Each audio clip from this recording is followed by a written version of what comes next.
Next week, we'll be discussing 32 short films about Glenn Gould. Tom, how was your watch?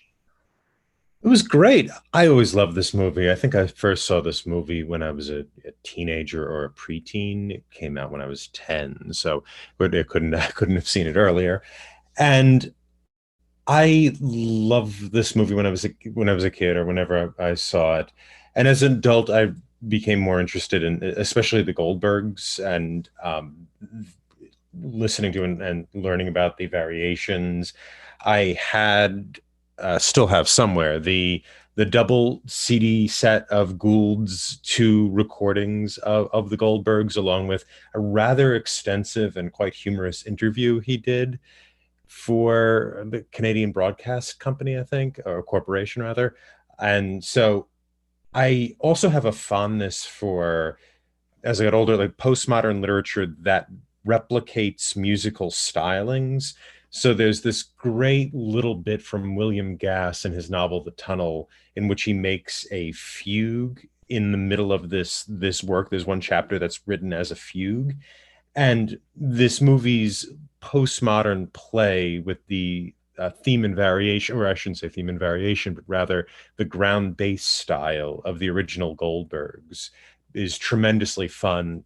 Seeing this movie again after not knowing anything about ground bass style or Passacaglia or anything like that, and then coming back to it after learning those things, and then watching it, and then watching how a musical form can be transmediated into a cinematic form was incredibly enjoyable. And also Colin Feore is wonderful in this. He's absolutely charming in every scene.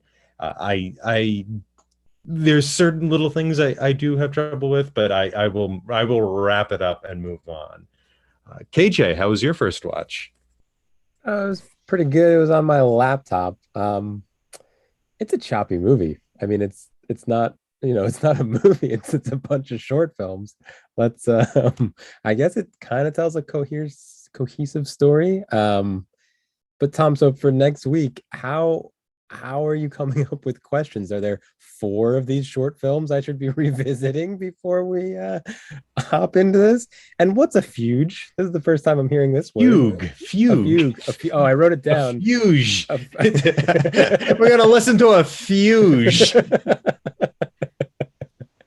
I don't know what that is either. I got a good feeling about next week. But yeah, that was my watch. How about you, Ryan? Well, man, now I'm feeling like I might just win this thing. I know what a fugue is. I didn't realize I was going to be so far ahead of the game. I thought this movie was delightful. It's just so great to see I actually don't know how much business the movie did, but, a director who did something kind of experimental with, a relatively mainstream film. I also was excited to watch it. My partner Eli is a classically trained guitarist, and he was in music school, and he said the kids used to watch this in the dorm, which I just cannot get over. The amazing visual, like what a bunch of beautiful nerds watching this movie instead of like Apocalypse Now, just like Keg party with a pizza and watching like 32 short films about Glenn Gould. Like, what's up next? Shine? Like, what is this? It's just like the weirdest dorm movie. So I just really just delighted in that whole, the whole aspect, learning about everything with the whole music world that came with it. How about you, Nick? What do you think? When I watched this film, I knew one thing.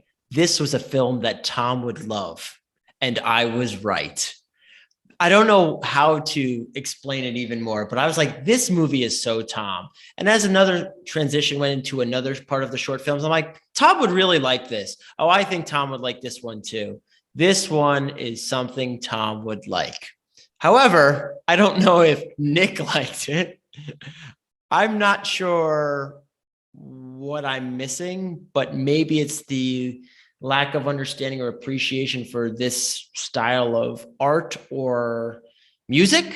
But yes, I made it through, and we'll see how it goes on the leaderboard next week.